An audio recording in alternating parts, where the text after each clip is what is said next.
Jungle. Bonjour à toutes et à tous, merci de faire confiance à Sport FM pour cette nouvelle semaine encore. Nous vous en sommes très reconnaissants, excellente semaine en compagnie de la référence sportive. Eh bien, on se retrouve encore dans le cadre de la riposte contre la maladie à coronavirus. Non, on ne s'arrête jamais parce qu'on a de l'énergie pour gagner la guerre contre la pandémie. On va encore mettre sur la table aujourd'hui toutes les questions possibles relatives au nouveau virus à couronne. Pour ce faire, on reçoit le professeur Dr Yao Kassan-Kognon, spécialiste en santé publique et ancien représentant de l'Organisation mondiale de la santé. La coordination technique est assurée par Anas PM. La vidéo, comme toujours, c'est l'affaire d'Eloma Dovon, une vidéo que vous pouvez retrouver sur le www.radiosportfmtg.com. Moi, c'est Franck Nouyama, bienvenue. Pour commencer l'émission du jour, on vous l'a dit, aujourd'hui, notre invité, c'est le professeur Dr Yao Kassan-Kognon. Il est spécialiste en médecine, en santé publique et puis ancien représentant de l'Organisation mondiale de la santé. Bonjour, bonne arrivée. Merci, bonjour et merci pour l'invitation. Très bien. Il y en a qui sont toujours sceptiques, qui ne croient même pas, on peut le dire, en l'existence de cette maladie. Alors, professeur, vous voulez nous dire un peu la provenance de cette maladie, ses caractéristiques pour réveiller les gens, pour leur rafraîchir la mémoire? Bon, en fait, la maladie a commencé vers la fin de l'année 2019. Dans une province de la Chine qu'on appelle Wuhan. Donc quand ça avait commencé, il y avait des gens qui avaient une certaine maladie, de la fièvre, de la fatigue, quelques maux de tête. Les gens ne savaient pas très bien de quoi il s'agissait. Mais ils se sont rendus compte que de plus en plus, il y avait un certain nombre de cas. Et il y a toujours des chercheurs en médecine. Oui. Ils ont cherché. Et ils ont trouvé que c'était un très très petit microbe, ce que nous appelons dans notre langage les virus, qui était la cause de ces manifestations ou bien de ces maladies, ces Chinois. Bon, les chercheurs ont commencé toujours par chercher. Et certains ont constaté que initialement, ce virus, donc ces très très petits microbes-là, c'était des microbes qu'on trouvait beaucoup plus chez des animaux. Et que ces microbes ont pu s'adapter à l'homme. Donc, s'adapter à l'homme, ça veut dire que être capable de nous infecter, nous les humains. Maintenant, de la Chine, avec ce que nous appelons maintenant les nouveaux transports qui sont très rapides, en particulier l'avion. Et la maladie s'est étendue vers d'autres continents. Et comme les échanges entre la Chine et l'Europe étaient les plus fréquents, donc la maladie s'est étendue en Europe. Oui. Quand c'est arrivé en Europe aussi, ils ne savaient pas au début donc, que c'était cette maladie. Donc, on a testé des gens et on s'est rendu compte que c'est le même microbe. Donc, le petit microbe que nous appelons les virus, là, qui a été diagnostiqué en Chine, donc dans cette province-là, qui était venu s'infecter, donc infecter les gens en Europe. Notamment la France, l'Italie, l'Espagne qui ont été foudroyés. Voilà. Et ça s'est étendu assez rapidement. Et nous, les Africains, comme nous avons des échanges par avion, surtout avec l'Europe, parce que nous avons une grande proportion de personnes qui sont en Europe, nous avons été atteints à notre tour en Afrique à travers les transports aériens. Maintenant, quand c'est arrivé au niveau de l'Afrique, c'est arrivé d'abord dans les villes, donc dans les villes capitales, donc dans la capitale des pays, donc à travers ces avions, ces transports. C'est resté pendant un certain temps dans les villes. Et petit à petit, ça s'est également étendu vers l'intérieur du pays avec les transports terrestres. Voilà ce que je peux dire assez rapidement.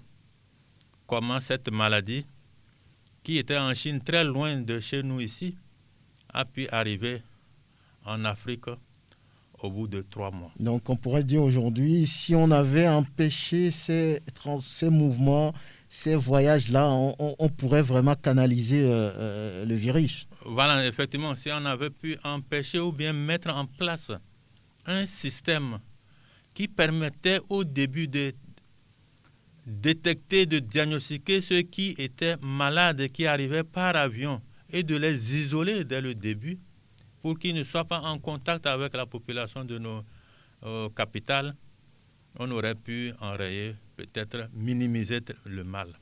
Très bien. Est-ce que ce virus a pu évoluer, a pu connaître une certaine évolution depuis son apparition? Bon, moi je ne suis pas biologiste, comme vous l'avez dit, je suis de santé publique.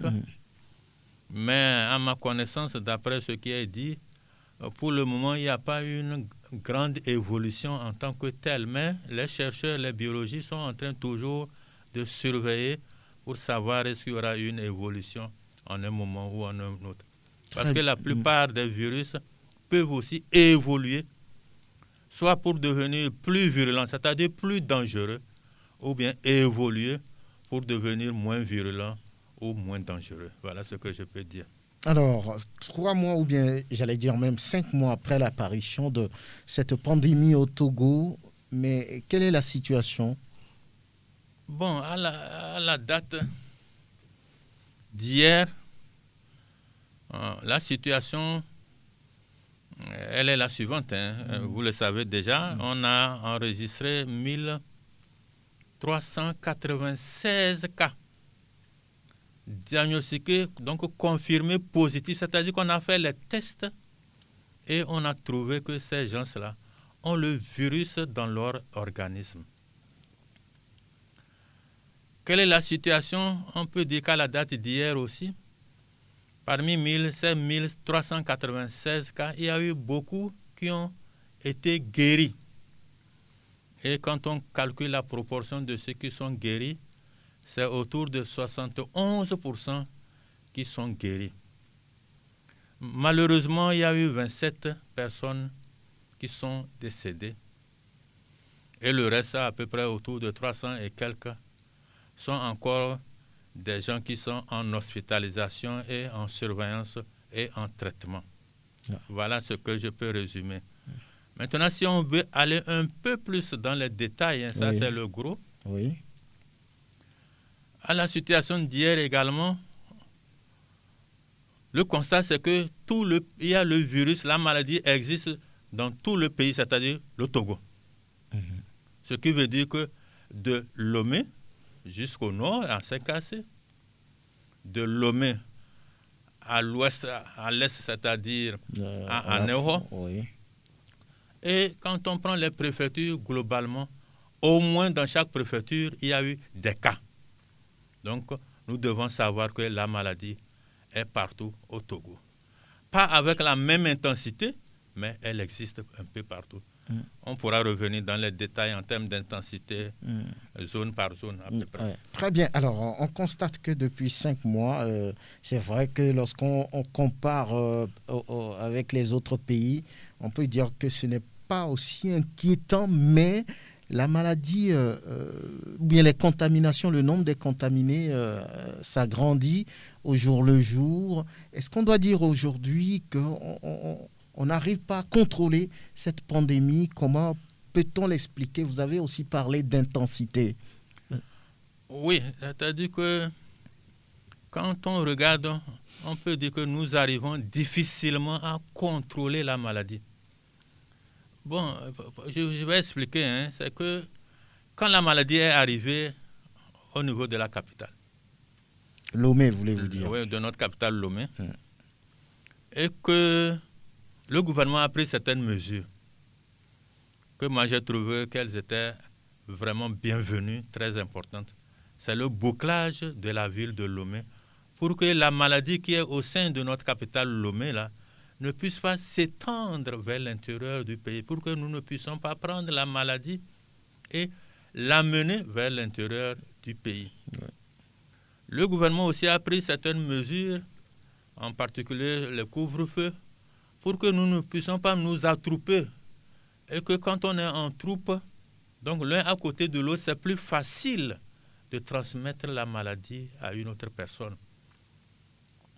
Le gouvernement aussi a également pris des mesures pour dire qu'il ne faut pas qu'il y ait beaucoup de regroupements de personnes.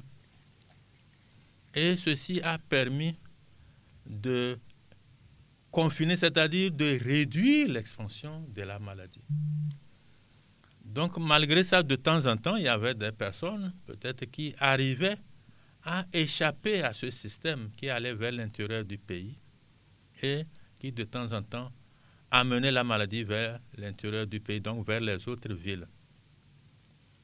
Mais le gouvernement avait également mis en place des structures pour essayer de retrouver cette personne, de les tester, parce qu'il y avait ce qu'on appelle les agents de santé communautaires. Oui.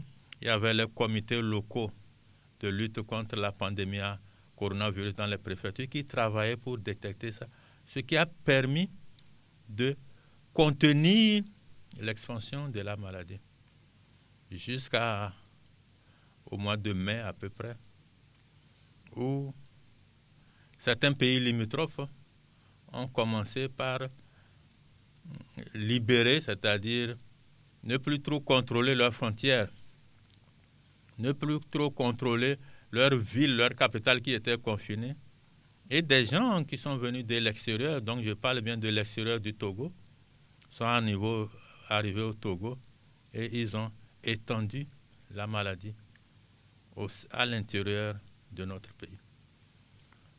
Pour se résumer à ce stade, je dirais que jusqu'à la fin du mois de mai, début juin, le Togo est arrivé vraiment à contrôler. Le nombre de cas a diminué. C'est ce qui a permis au Togo de dire qu'il a levé le couvre-feu. La situation se contrôle à peu près, quoi. Mais bon, malheureusement, il y a des gens qui ne suivent pas toujours les conseils qu'on leur donne et les mesures barrières. Et à nouveau, petit à petit, la maladie a commencé par s'étendre.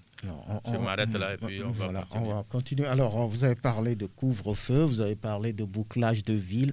Quel taux d'efficacité pourrait-on donner à ces différentes mesures?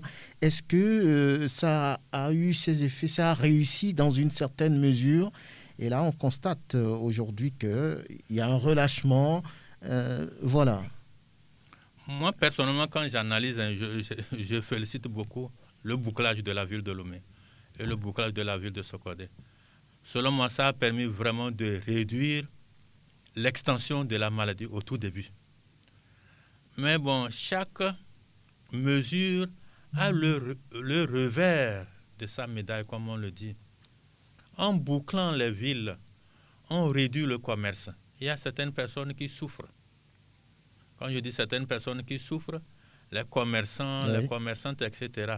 Donc, il faut balancer entre l'aspect positif du bouclage et l'aspect négatif du bouclage.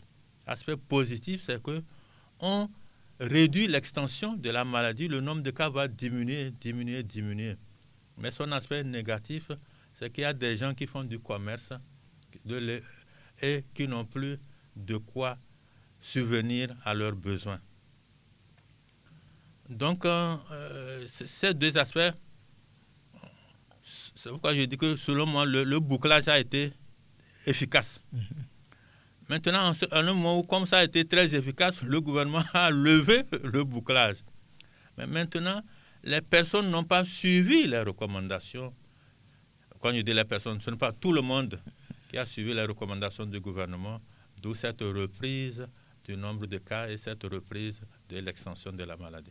À part ces bouclages, à part le couvre-feu qui a été d'ailleurs levé, le bouclage a repris au niveau de certaines villes à l'intérieur du pays, Sokodé, Tchamba et autres. Alors aujourd'hui, quels sont les autres moyens dont dispose le Togo pour justement gagner la guerre face à cette pandémie, pour lutter contre cette maladie à coronavirus? Bon, peut-être qu'au lieu de dire les autres moyens, il faut dire que depuis le début, il y a les moyens. Les moyens, c'est ce qu'on appelle la stratégie. La stratégie, c'est un terme militaire au début, mais qui est utilisé maintenant par toutes les structures. La stratégie au niveau du Togo, c'est de détecter les cas. C'est-à-dire que si telle personne a la maladie, il faut mettre en place un système pour détecter la personne. Donc ça, c'est le premier pas. Deuxième élément dans la stratégie, détecter les cas et les isoler pour qu'elles ne contaminent pas d'autres personnes. 3. Les personnes qui auraient été en contact avec le cas détecté positif, il faut les retrouver, les tester encore pour détecter les personnes-là, les isoler et les traiter en cas de besoin au cas où elles deviennent positives. Ça, ce sont les éléments de stratégie. Ça. Maintenant, comme vous avez posé la question, quels sont les autres moyens? Bon, depuis le début de la pandémie, le Togo a eu le temps de mettre en place un système pour détecter ces cas. Comme je l'avais dit au début de mon intervention, donc depuis Lomé jusqu'au nord du pays, à Saint-Cassé, de l'est à l'ouest. Et ce système, c'est la mise en place des comités locaux dans chaque préfecture. C'est la construction de lieux pour prendre en charge les cas graves ou l'aménagement de certains anciens lieux, de certains hôpitaux pour prendre en charge les cas graves. C'est également la formation du personnel de santé pour traiter ces cas graves-là, mais également la mise en place de systèmes de prévention.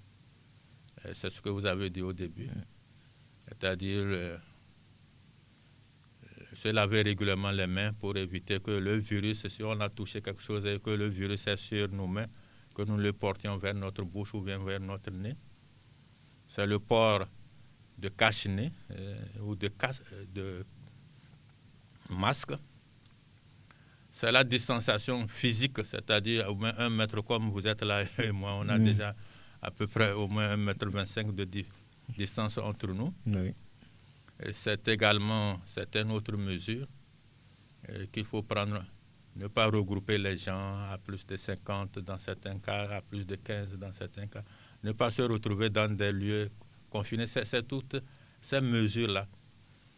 Mais quand on met en place des mesures, il faut veiller à ce que ces mesures soient appliquées. Et maintenant, j'en arrive à votre question, quelles sont les nouvelles dispositions que le gouvernement doit prendre. Donc, je pense que les dispositions là, c'est de mettre en place un système pour vérifier que ce que le gouvernement a décidé là, que c'est réellement appliqué, ne serait-ce qu'à 70%, 80% ou 100%. On parle de moyens, peut-être qu'on exagère ou on exagère un tout petit peu, mais sur le plan clinique, prise en charge, tout ce qui tourne autour de cette pandémie. Le Togo aujourd'hui est bien debout pour faire face à n'importe quel cas grave par rapport à cette pandémie. On dispose de plateaux techniques, tout ce qu'il y a autour. Bon, si je prends la capitale Lomé et le CHR Lomé commune où on traite les cas graves, je répondrai oui. C'est que au moins là-bas, on a des gens qui sont du personnel de santé suffisamment formés, qui ont maintenant suffisamment d'expérience depuis le début de cette pandémie, depuis que cette pandémie est arrivée ici au Togo. Maintenant, selon les informations que j'ai, beaucoup de personnes à l'intérieur, quand je parle de personnel de santé à l'intérieur, ont été formés pour également prendre en charge les cas graves. Et les structures de santé sont au fur et à mesure équipés en matériel, en appareil pour prendre en charge ces cas graves. Je sais que pour nous donner un exemple, comme à Sokodé, il y a eu tout récemment beaucoup de cas positifs. Je sais qu'au niveau de Sokodé, il y a le centre de prise en charge qui a été suffisamment équipé. Au niveau de la région des savanes de Plateau, il y a un centre de prise en charge qui est en train d'être équipé. Je ne sais pas la situation actuelle, mais oui, je sais que le Togo est en train de faire étape par étape. Maintenant, pour répondre à votre question, est-ce que le Togo est prêt à faire suffisamment? Si je vous dis oui, c'est comme si je dis que oui, quelle que soit la situation, mais le Togo se prépare suffisamment. Ça, c'est selon les informations que j'ai, comme je suis au niveau du comité de gestion au niveau du ministère de la Santé, c'est ce que je peux dire, même si on n'a pas tous les moyens financiers pour tout faire d'un seul coup. 5 mois après l'apparition de la maladie ici au Togo, peut-on être satisfait de ce qui se fait? Qu'est-ce qu'on peut dire? C'est moyen, cette satisfaction, ou bien elle est totale? Que voulez-vous dire? Parce qu'on compte quand même 27 morts. Lorsqu'on prend de mars jusqu'à maintenant, on fait une simple division, 27 par 5. Ça fait 5, bon, on ne peut pas avoir de demi-morts et autres, on dira 5 décès par mois. Un peu plus, on va dire. Bon, pour répondre à la question, est-ce que le Togo peut être satisfait? Pour dire que je suis satisfait ou je ne suis pas satisfait, il faut qu'on me donne une note. Oui, c'est-à-dire que si tu es noté sur 20, et puis on te donne 18 sur 20, on est satisfait. S'il fallait donner une note, comme vous le dites, ben, on donnera combien dans l'organisation de la lutte autour de cette pandémie? Je vais utiliser le terme anglo-saxon. Au niveau des termes anglo-saxons, ils disent que vous faites partie de la moyenne. Vous êtes en dessous de la moyenne, vous êtes au-dessus de la moyenne et vous êtes nettement au-dessus de la moyenne. Et quand je compare le nombre de cas du Togo au Togo, en termes de nombre de cas testés positifs, en termes de nombre de décès, par rapport aux autres pays de la sous-région, je dirais que nous sommes pratiquement premiers. Je parle aux autres pays de la sous-région ouest africaine. On dira qu'on est au-dessus de la moyenne, c'est ça? Je ne dis pas qu'on est au-dessus de la moyenne, je dirais pratiquement que nous sommes premiers. Parce que donc nettement au-dessus. Nettement au-dessus des autres. Quand on compare. Maintenant, si on va un peu plus loin, parce que quand je dis, je prends toute l'Afrique maintenant, peut-être que nous pouvons dire que nous sommes parmi les meilleurs. Maintenant, quels sont les indicateurs qu'on utilise pour dire que nous sommes au-dessus de la moyenne, etc. Oui. On regarde généralement sur 100 000 personnes là, combien de personnes vous avez testé? Parce que si vous ne testez pas suffisamment là, vous ne pouvez pas détecter les cas. Ça, c'est un des indicateurs. Et pour l'Afrique, bon, je n'ai pas regardé les données depuis une semaine là. Il y a de cela 2 semaines, nous étions sur les 54 pays africains, nous étions parmi les 5 pays qui testaient le plus. Le deuxième, c'est en termes de nombre de décès. En termes de nombre de décès, dans le langage médical, on dit le taux de létalité. C'est-à-dire sur le nombre de personnes qui sont malades, combien sont décédées. Et là-bas aussi, notre taux n'est pas si mauvais que ça. Mais on ne peut pas trop le considérer, le nombre de décès là. Parce que s'il y a des décès et puis ça n'a pas lieu dans des formations sanitaires, si ce n'est pas comptabilisé, si tous les pays n'ont pas le même système pour comptabiliser les décès, ce n'est pas bon de les comparer, quoi. Très bien. Et donc, si des décès ont lieu à la campagne, on ne les comptabilise pas, alors qu'un autre pays a mis en place un système qui permet de les comptabiliser. Vous voyez que ça peut être différent, on peut noter différemment. Professeur Yao Kassankognon, on vous l'a dit, il est spécialiste en médecine publique et puis ancien représentant de l'Organisation mondiale de la santé. Nous allons marquer la première pause dans cette émission. Professeur Yao Kassankognon, c'est avec lui que nous discutons cet après-midi par rapport à la pandémie. Alors, l'état d'urgence est prolongé. Alors, est-ce qu'on doit dire que la santé publique est sérieusement menacée dans le pays? Bon, peut-être qu'on peut dire que même si elle n'est pas sérieusement menacée, moi je trouve que c'est important et nécessaire de prolonger l'état d'urgence. L'état d'urgence. Parce qu'en matière de santé publique, quand on est en état d'urgence, les mesures qu'on peut prendre, elles sont rapides. Et elles permettent de protéger la santé publique. Je m'explique. Oui.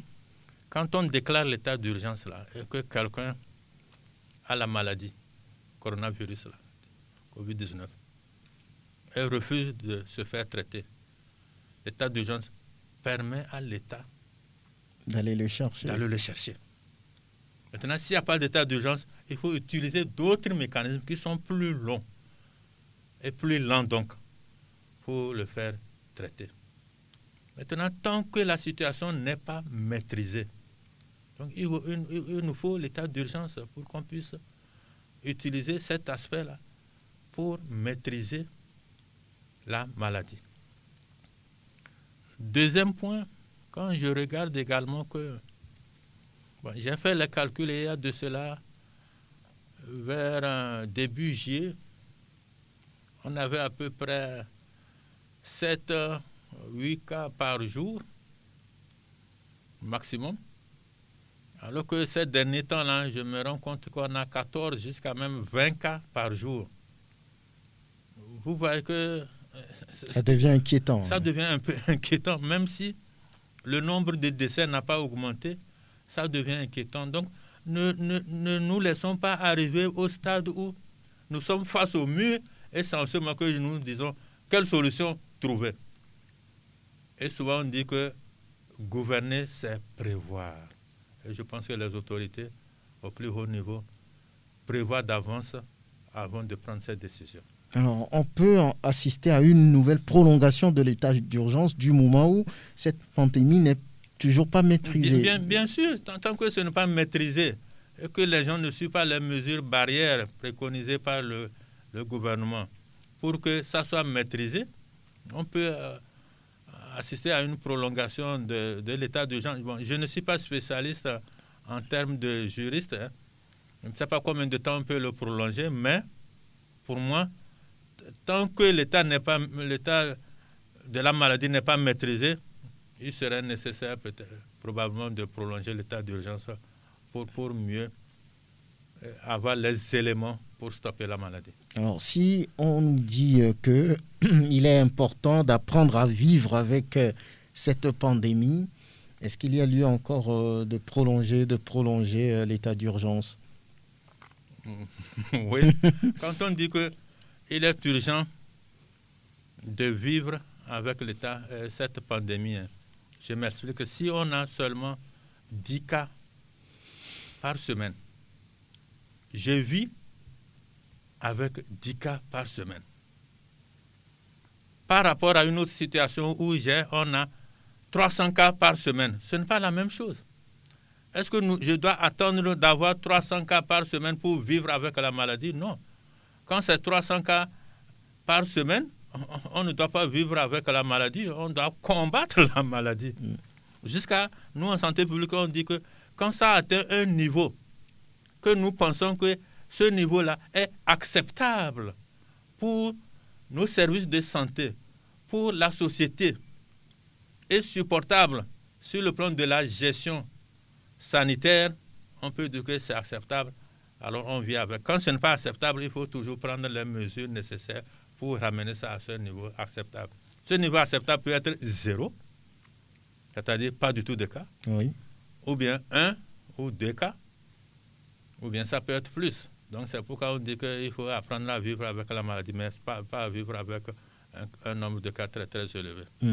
Alors au niveau de la santé publique, est-ce que vous partagez forcément la discipline autour, la responsabilité autour des mesures barrières, parce que nous allons parler de ces mesures-là maintenant. On parle de lavage de mains, vous l'avez dit dans cette émission, d'éviter les endroits à forte fréquentation, tousser dans le creux du coude ou bien dans un mouchoir à usage unique qu'on jette juste après, de respecter la distanciation sociale et puis tous les autres qui suivent.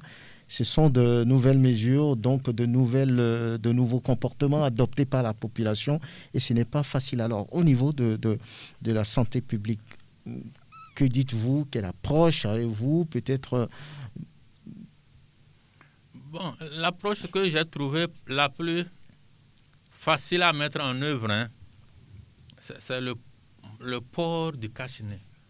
Bon, moi-même, je le pratique et je connais maintenant tous les éléments. On a l'impression qu'on étouffe quand tu le portes pendant plus de 2 heures de temps. Oui.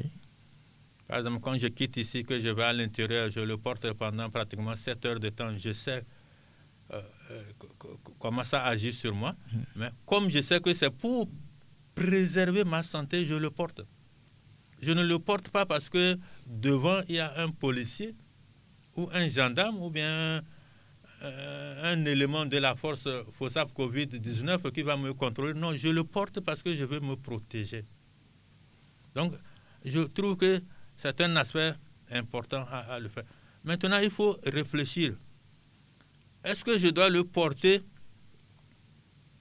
Quand est-ce que je dois le porter? Si je suis à la maison tout seul dans mon salon, je ne le porte pas. Parce que je n'ai pas de risque d'être contaminé. Mais si je suis à la maison, dans le salon, et puis quelqu'un vient me visiter, tout de suite, je le porte. Donc, je trouve que ça, le cache-nez, là, c'est fondamental. Parce qu'il y a certaines personnes qui disent qu'elles s'étouffent, d'autres personnes qui disent qu'elles sont asthmatiques. Bon, si tu es asthmatique, tu calcules toujours la période où tu veux sortir. Et tu calcules quand est-ce que je peux le porter, quand est-ce que je peux l'enlever pour ne pas trop étouffer. Parce que quand on est asthmatique, quand même, il y a une hygiène plus importante. Donc ça, je trouve que ça, c'est le plus important. Le port du cache-nez. Oui. Le deuxième qui est important, là, c'est la distance physique d'au moins 1 mètre, 1 mètre 25, 2 mètres. Là. Et quand on est en groupe, il faut essayer d'appliquer cette distance-là. Maintenant, par exemple, quand je me déplace, même malgré que je porte mon masque et que je dois croiser une autre personne, je fais tout pour avoir cette distance d'1 mètre physique, à quelques exceptions près. Par exemple, je me dis que s'il y a des personnels de santé qui font des consultations, ou bien des infirmières ou infirmiers qui font des prélèvements, peut-être c'est un peu plus difficile de respecter ça, mais il y a le cache-nez et d'autres mesures. Maintenant, l'utilisation d'un mouchoir à jeter, je trouve que ça, c'est un peu plus difficile, parce que il y aura les mouchoirs à jeter, mais en Afrique en particulier, au Togo, comme le Togo aussi, c'est comme... bon, j'ai beaucoup circulé dans beaucoup de pays africains. J'utilise beaucoup plus l'Afrique que le Togo, parce que au Togo, quand tu as vécu seul au Togo, tu penses que c'est chez toi seul que ça se passe comme ça. Mais quand tu as circulé dans d'autres pays, tu te rends compte que parfois tu es meilleur, ou bien ça se fait la même chose ailleurs. Donc, les mouchoirs à jeter, là, les gens ne sont pas éduqués pour jeter ça dans les poubelles qui sont prévues pour ça. Donc, tousser dans le creux du coude serait mieux pour... C'est ce que je pense, par rapport à tousser dans un mouchoir et le jeter après. Parce que les gens ne sont pas habitués à ça. Jusqu'au moment où, peut-être qu'on va suffisamment éduquer les gens et ils toussent dans un mouchoir et puis ils arrivent à un lieu où ANASAP a mis en place un système et puis tu les jettes dedans. Voilà en gros ce que je pense que c'est important. Mais surtout vraiment le respect du cache-nez là. Je circule beaucoup et parfois je demande à quelqu'un, mais où est ton cache-nez? Et immédiatement la personne, par la main gauche, met sa main dans sa poche et me fait sortir le cache-nez. Donc la plupart des gens ont le cache-nez. Mais ont du mal à le mettre. À le mettre. Et quand ils le mettent, parfois c'est sous le menton. Donc nous devons continuer, c'est ce que nous faisons avec vous, journalistes, merci beaucoup, communicateurs, pour qu'un jour les gens comprennent que c'est vraiment pour leur santé, ce n'est pas parce que je dois satisfaire à telle ou autre personne qu'on doit le faire. Voilà ce que je peux dire. Et lavage des mains, là aussi on peut dire que c'est quand même important, hein, parce que aujourd'hui le constat est que avant cette habitude n'est pas aussi ancrée, mais on constate avec ça que véritablement avant on avait les mains sales sans s'en rendre compte. Hein. Oui. Bon, je ne le mets pas parmi le top, quoi. Je mets le lavage des mains, c'est important. Et bon, je n'ai pas encore vu on n'a pas encore fait suffisamment d'études au Togo pour voir le nombre de poignées de portes. Par exemple, si c'était en Europe, bon, il y aurait, quand j'étais en Europe et dans les autres pays là, des études qui auraient été faites pour voir sur les poignées des portes là, sur combien on trouve le virus, sur certaines surfaces. Oui. Et même peut-être que, même pas sur les mains, mais sur certaines mains de personnes là, combien ont le virus, etc. Ça nous aurait permis de voir quelle est l'importance de cet aspect chez nous. C'est pourquoi je l'ai mis un peu peut-être en quatrième position. La distanciation sociale, elle est importante aussi, avez-vous dit, mais on remarque dans certaines parties de la ville, on prend les bars par exemple, on prend les taxis, on prend également les marchés, où ce n'est pas forcément respecté. Hein. Oui. J'insiste surtout sur l'aspect sensibilisation pour que la personne sente que c'est sa santé, quoi. Oui. Je pose la question parfois autrement. Je dis que si je devais prendre un taxi et puis on me dit que rentrer dans ce taxi-là, c'est signer ta mort, est-ce que je vais rentrer? Non. Voilà. Donc les gens ne respectent pas ça. Parfois le taxi, il a déjà 4 personnes. Et c'est la personne qui dit, s'il vous plaît, je vous demande pardon, laissez-moi rentrer. Mais si on lui avait dit que ce lieu-là, si tu rentres là, c'est pour attraper la maladie, la personne n'allait pas dire pardon, Donc, nous devons faire la sensibilisation jusqu'à ce que les gens comprennent que c'est pour leur propre santé, mais ce n'est pas pour autre chose. Donc, ce que vous dites, ouais, c'est vrai, les gens ne respectent pas. Mais on espère que petit à petit, quand les gens vont comprendre, ils vont commencer par respecter. Moi, quand je circule, parfois j'arrive à certains lieux, je vois des commerçants, je dis, mais pourquoi vous avez mis votre cache-nez au niveau du menton? Et puis la personne me dit, non, il n'y a pas de problème. Je dis, est-ce que vous savez si moi-même je ne suis pas infecté, que je peux? Je dis, combien de personnes viennent chaque jour acheter chez vous? Donc si la personne pense au nombre de personnes qui viennent acheter chez elle, et que ces personnes risquent d'être ce qu'on appelle des porteurs sans symptômes, elle va se protéger. On n'aura pas besoin de lui dire, FOSAP va venir vérifier d'abord. Voilà ce que je peux dire. Depuis l'apparition de cette pandémie en Chine en décembre dernier, décembre 2019, dans la province de Wuhan, on peine à trouver le vaccin. Est-ce qu'on dira aujourd'hui que la médecine mondiale a été impuissante devant cette pandémie? Non, on ne peut pas dire qu'elle est impuissante. Hein. Il y a beaucoup de recherches sur le vaccin qui sont en cours. Et quand j'avais fait les recherches sur les vaccins en cours, j'avais trouvé qu'il y avait environ jusqu'à 200 vaccins qui étaient en cours.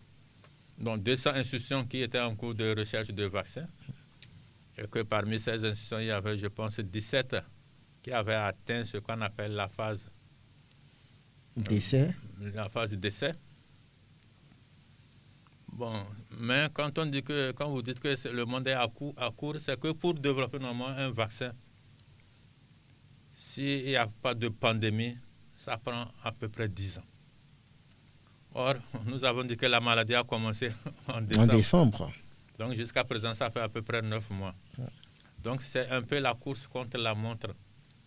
Mais il faut se dire que les recherches continuent. On peut espérer alors. Bon, on peut toujours espérer. Même si ce n'est pas dans un an, on peut toujours espérer que ça peut être dans 2 ans. Peut-être dans 3 ans, au moins il y aura quelque chose. Donc, en situation de pandémie, puisque vous avez dit ici c'est en temps normal, ça doit se faire au moins sur 10 ans. En situation de pandémie, on peut le trouver dans 1 an, 2, 3. Bon, jusqu'à présent, quand il y a eu d'autres pandémies, oui. Bon, il y a eu des recherches qui ont abouti à des types de vaccins qui n'étaient pas efficaces à 100%, mais c'est à peu près au bout de 2 ans, un peu plus de 2 ans, quoi. Pas avant. Donc, c'est ce qui intéresse la population. Quand est-ce qu'on va trouver le vaccin? On sait que les Américains sont proches. On parle des Russes également qui sont très proches. Maintenant, il va falloir passer par les différentes étapes, surtout des essais sur l'être humain. Ce n'est pas facile à organiser, donc il va falloir patienter à nouveau. Et lorsqu'on vous demande, professeur Yao Kassankogno, on vous l'a dit, il est spécialiste en santé publique et puis ancien représentant de l'OMS. Je voudrais poser cette question. Quel est justement le rôle de l'OMS dans ces situations de pandémie? Qu'est-ce qu'elle fait? Bon, l'OMS, dans cette situation de pandémie, pour ne pas être trop long, collecte des informations sur la maladie. C'est ce qu'on appelle la surveillance. Deuxièmement, l'OMS développe ou bien élabore des stratégies qu'elle met à la disposition des pays. Comme c'est une maladie nouvelle, les pays n'ont pas de stratégie, qu'est-ce qu'il faut faire? Donc l'OMS, avec ses experts, développe des stratégies qu'elle met à la disposition des pays. L'OMS travaille également avec des institutions, comme on l'a dit, soit de recherche ou bien des laboratoires pharmaceutiques pour développer soit des vaccins, soit des médicaments. En gros, c'est l'OMS, c'est le rôle de l'OMS. Et en fonction des informations recueillies de temps en temps, l'OMS réunit ses experts, qui sont des experts indépendants. Parce que l'OMS a ses propres experts, mais il y a des experts qui ne travaillent pas dans l'OMS. Il les réunit, qui leur fournit les informations et qui leur dit, compte tenu de ces informations-là, qu'est-ce que vous aurez conseillé? Et à partir de là, les experts analysent et disent qu'il faut faire ça, ça, ça. Peut-être qu'il faut réadapter les stratégies, qu'on pense que tel médicament est efficace, etc. Voilà le rôle, en gros, en matière de pandémie. L'OMS aussi peut aider les pays à contacter les partenaires, comme on dit, techniques et financiers, pour les supporter, surtout nos pays qui n'ont pas assez de ressources financières. Très bien. Professeur Yao Kassankogno, nous sommes pratiquement à la fin de cette émission. Que voulez-vous dire? Message, conseil à l'endroit peut-être de la population avant de terminer? Bon, mon message, je ne cesserai jamais de le répéter. Hein. Il faut que la population applique les mesures barrières qui sont préconisées par le gouvernement. Si nous arrivons à les appliquer, ne serait-ce que 70%, 80% de la population, pendant au moins 2 semaines strictes, moi je suis pratiquement certain que la maladie va énormément chuter au niveau de notre pays et que le rôle désormais du gouvernement serait de surveiller pour que ça ne remonte pas. Donc, appliquons les mesures barrières, en particulier ceux dont on a parlé, le port du cache-nez là où c'est nécessaire, se laver régulièrement les mains et appliquer la distance physique d'à peu près 1 mètre, 2 mètres, si c'est nécessaire, quand nous rencontrons d'autres personnes. Très bien. pas beaucoup d'attroupements. C'est sur ces mots du professeur Dr Yao Kassan-Kogno. Quand vous voulez, voilà, c'est ce qu'il faut dire. Alors, Elom Adovon pour la vidéo de cette émission. Anas PM à la coordination technique. Chers auditeurs, merci, à bientôt.